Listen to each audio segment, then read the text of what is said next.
Welcome back to SPED 738. This is Module 6. In this module, we're going to look at students with attention deficit hyperactivity disorders.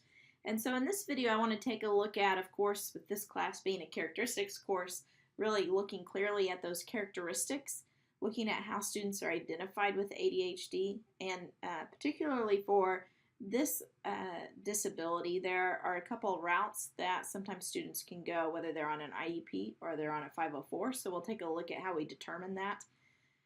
Looking at understanding kind of the causes that play into ADHD, and then some classroom accommodations for students with ADHD.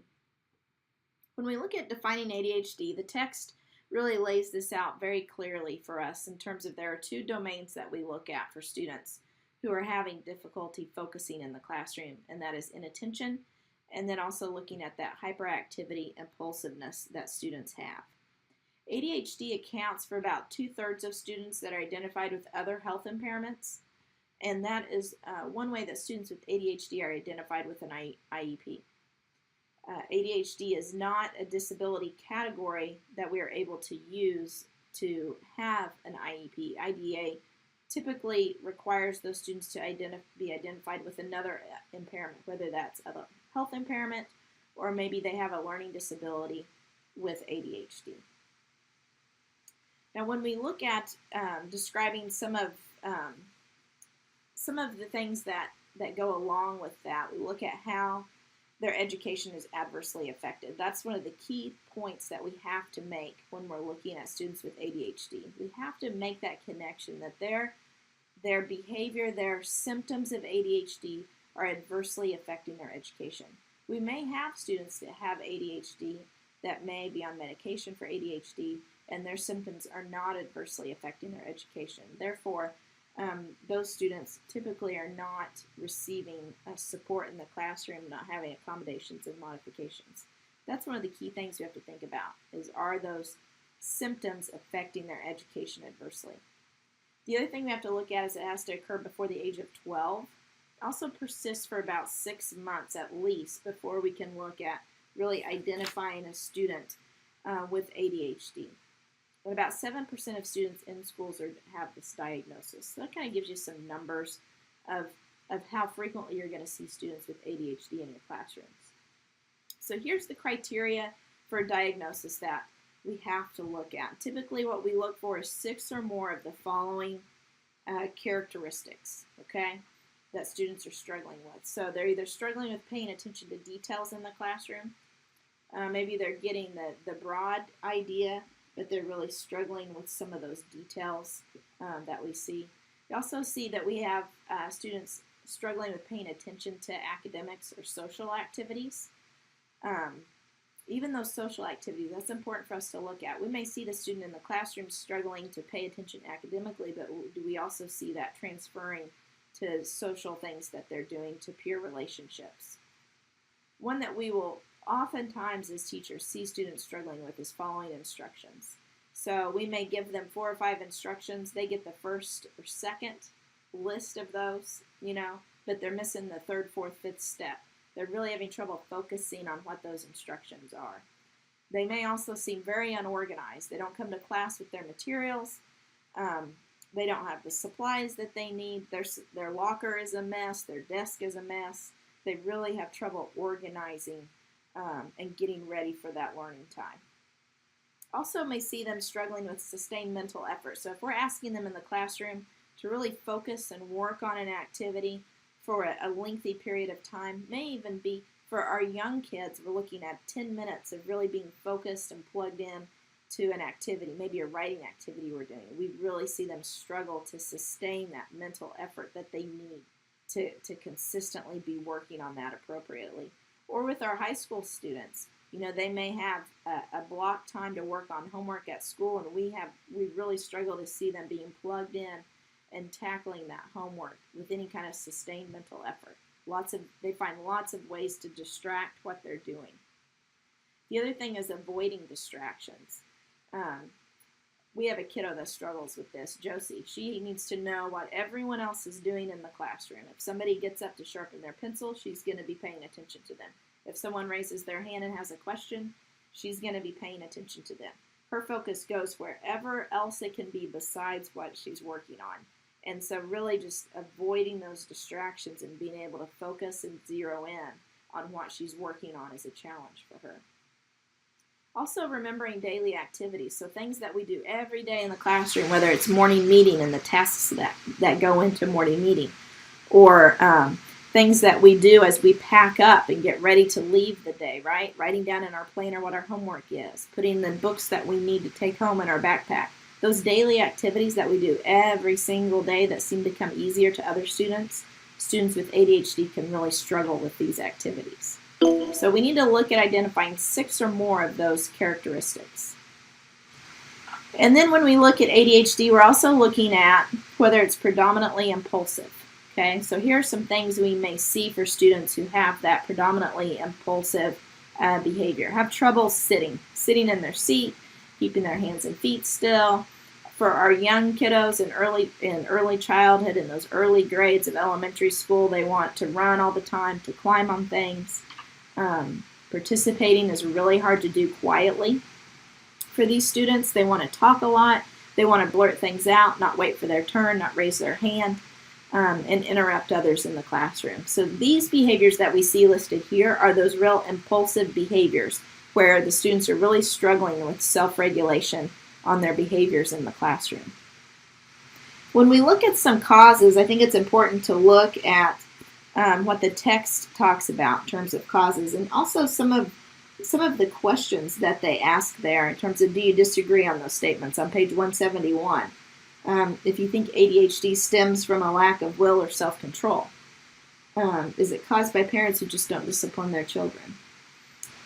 Is a result from watching too much TV or playing video games? Those questions that they ask there are very much kind of some thoughts that are out in the general public about ADHD, but what we found is there are some really specific causes for ADHD separate from those activities that are really not parental based or based on how much TV that they're watching on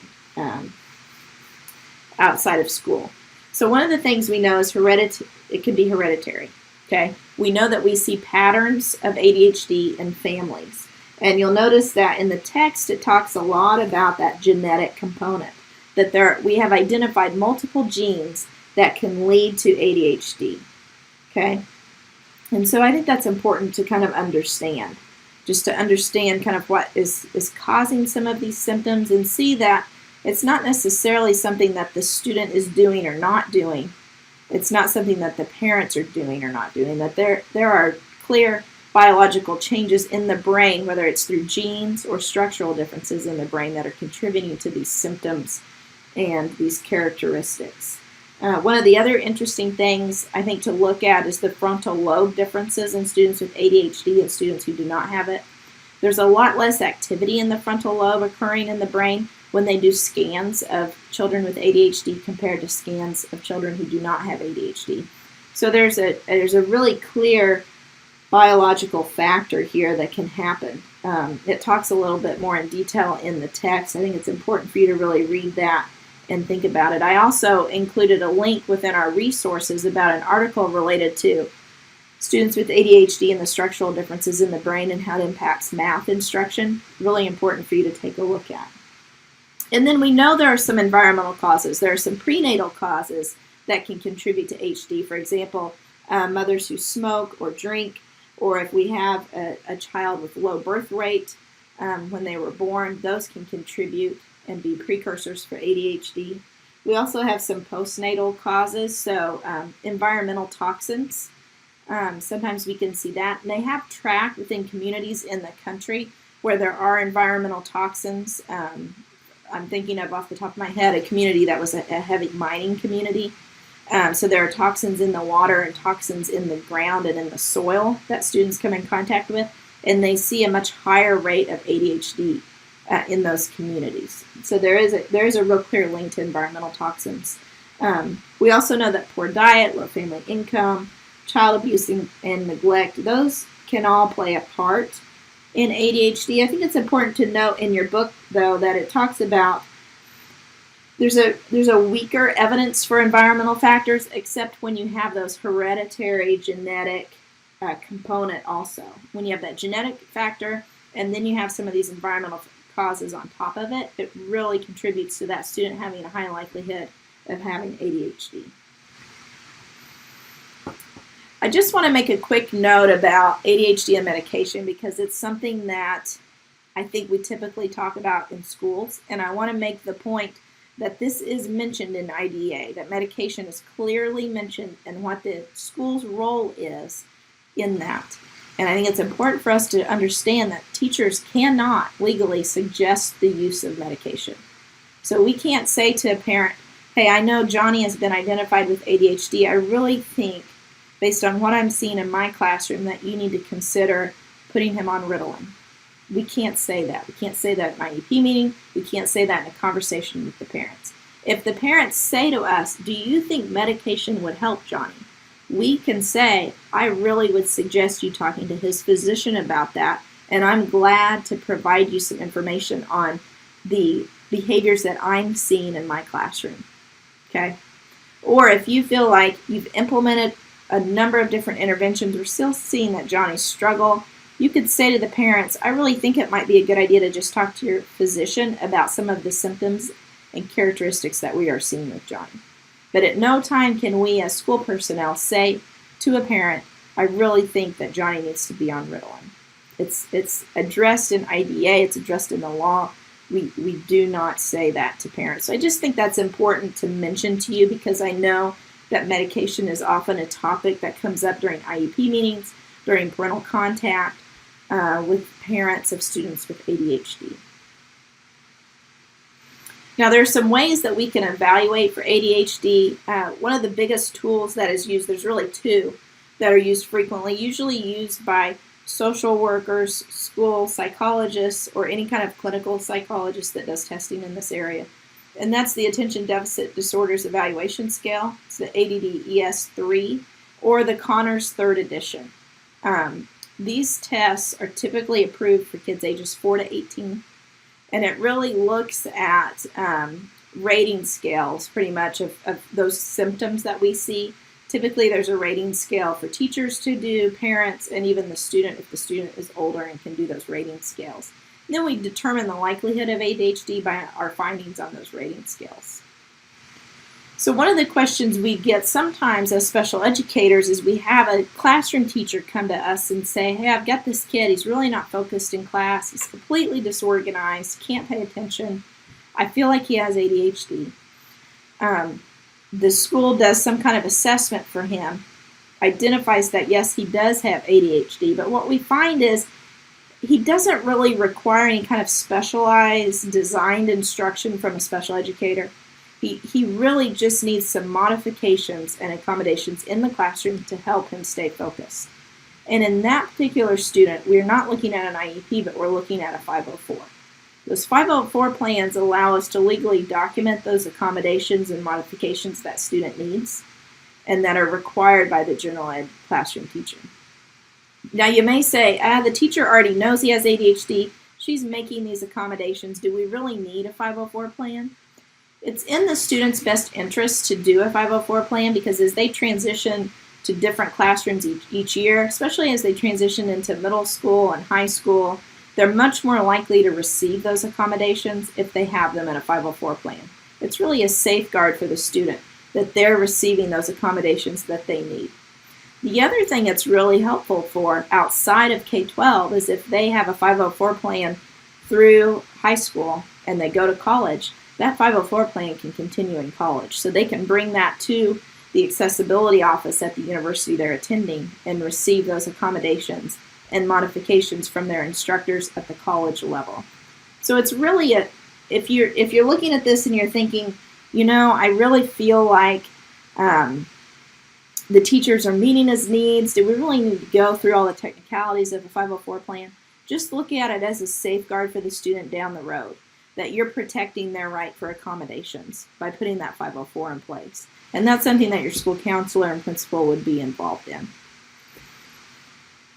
Some accommodation tips. There's lots of things that we can do to help a student with ADHD be successful in our classroom. One of the big things is quiet, having a quiet area for them to work, really reducing those distractions as much as possible for the student.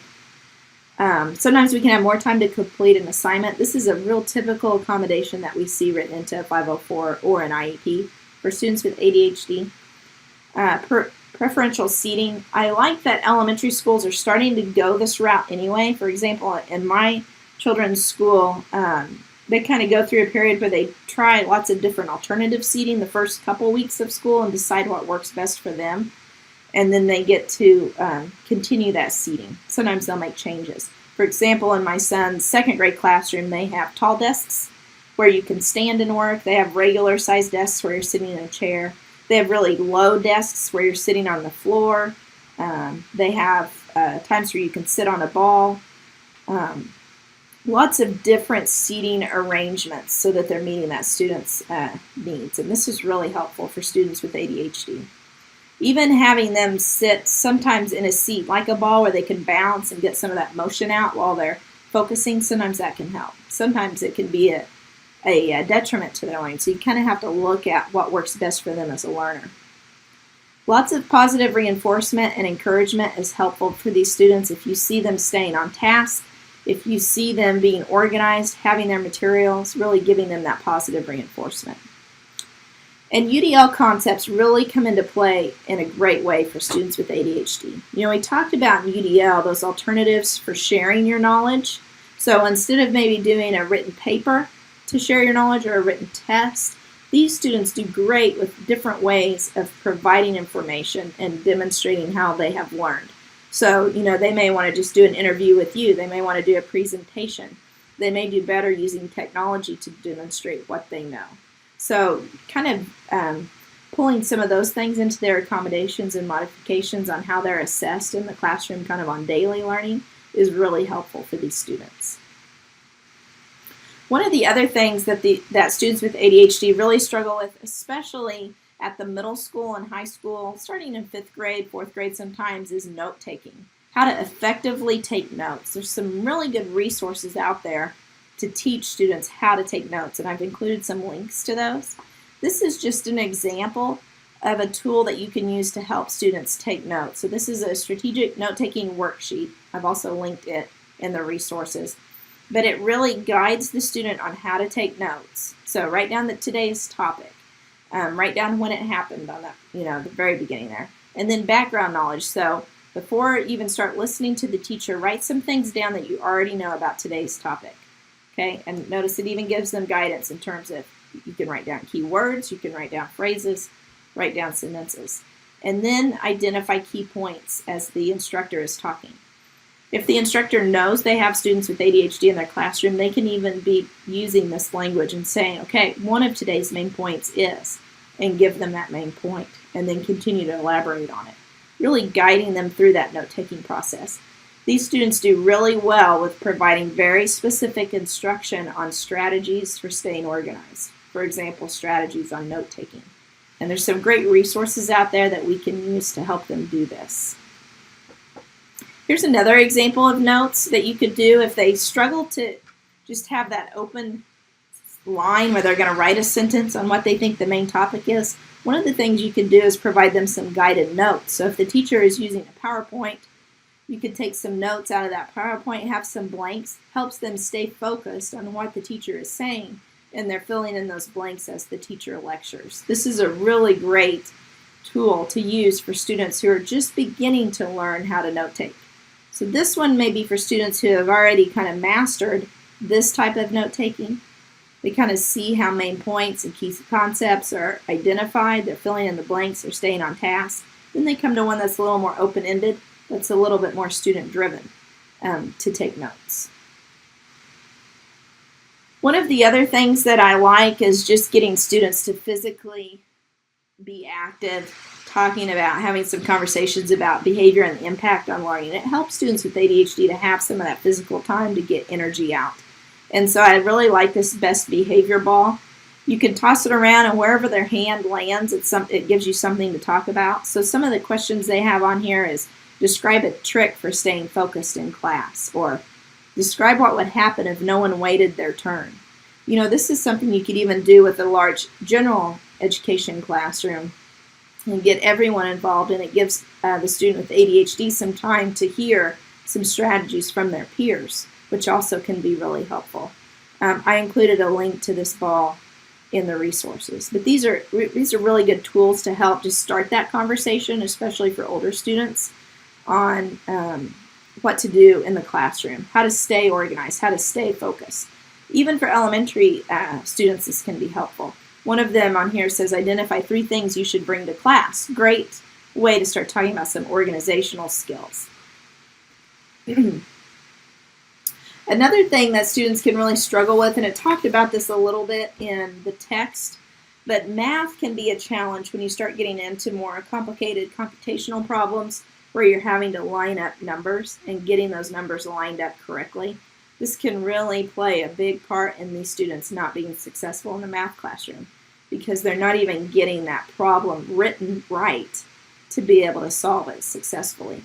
One of the things I used a lot with my students in middle school when I taught was graph paper. It's a really simple way to solve some of these math organizational issues and really gives them some guidelines on how to write problems accurately. I think this is so helpful from our elementary to high school students. And this is a life skill. These students can take this to college. They can be in college algebra doing their problems on graph paper. It's a good strategy for them to learn for life, an easy strategy. So I included, if you don't have access to graph paper, some printable sheets that you can just print off and give to your students in the resources page. So those are a few interventions. You're going to see a few more as you dig into some of the resources that are in the module, and also as you look at what the textbook talks about in terms of accommodations, looking at UDL, and some different ways they broke down strategies for elementary and middle school students to secondary and transition students. But one of the things we also want to look at is if we have a student on an IEP with ADHD, how do we develop effective goals for that student?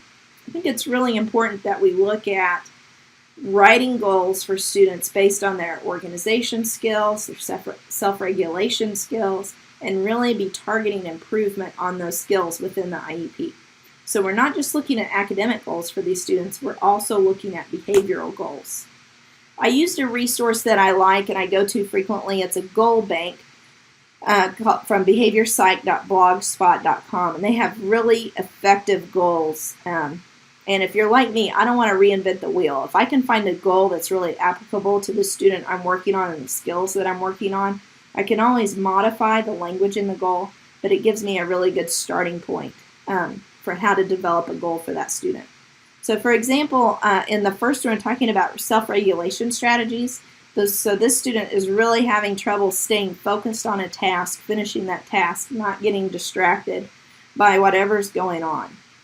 So this goal would say, with movement breaks and the use of self-regulation strategies, Johnny would demonstrate the ability to attend to a task for an average of 75% on intervals in a 20-minute class period.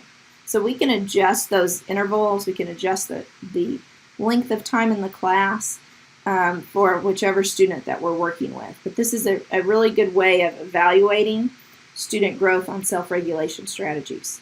And then we would do an observation quarterly to identify if the student is truly doing it at that percentage that we're focused on. The other thing that we can do is work on prompts and how frequently prompts are needed, and that's what the second goal looks at here. So when given a task or direction, Johnny will begin the task within 1 minute and remain on task for a minimum of 10 minutes independently with no more than two prompts as measured by staff data. So here we're talking about giving a student direction. They take that direction, they get started, they work on it for a minimum of 10 minutes, allowing some prompts there for us to remind them of what they're doing, for us to remind them of what that task or direction was. And then another one that I think is so helpful is helping students learn organization with their materials. So the last goal really focuses on that, working on a binder or agenda checks. So this student will organize his or her materials in a binder or folder and will bring assignments to and from school with 80% accuracy, as measured by their agenda checkbook and teacher records. Okay. So this also is a way to get parents plugged in. You know, if parents know that that's a goal, we're working on it, we're asking them to be engaged in it in the evenings, doing that agenda check, looking at that binder to make sure they have what they need to get their day started. It's also really helpful for parents to play into this. The other last point I'll make on binder, agenda checks, all that, you know, we talked about visual schedules when we looked at students with autism and how helpful they are. Sometimes visual schedules are helpful for students to stay organized, and you can even help parents at home. Maybe there's a way to create a visual schedule, identifying what they need in their backpack, okay, before they walk out the door in the morning. Hang that visual schedule right on the front door, and they know that they need to have that. We have similar visual schedules on our doors for when library days are occurring. So we have one kid has library day on Thursdays, one has it on Fridays. They forget their books all the time. So we've hung up signs on our front door that say, Hank, is today Thursday? Do you have your library books? Just gets his attention, reminds him to do that. Okay. So there's some things we can do too when we're helping these students take these skills outside of school and really build on them at home too, to keep that connection going for them. So this was a little bit brief today, but I really want you to take a look at the resources I've included. There's lots of different interventions within the module today. I want you to really take a close look at the chapter on what they talk about in terms of UDL and those elementary, middle, and high school interventions that work for students with ADHD. And then we're going to do another Flipgrid discussion forum. So I look forward to kind of hearing your ideas on what stood out to you first in that family video that you'll watch in this module, but then what interventions are you using in your classroom, or what interventions really stood out to you as something you want to try and why you think it's going to meet one of the characteristics of students with ADHD. Remember to stay engaged in your behavior management plan with your group.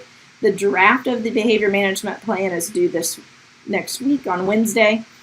Also remember that you are doing it as a group. There will be a group grade for the final project, but I'll also be looking at how you participate and looking at how you're contributing to that Google Doc, and there will be an individual grade as well. So make sure you stay plugged in with your group and really be contributing to that final product of the behavior management plan. Remember, you can always ask me questions. I'm here to answer those, so just shoot me an email or send me a text.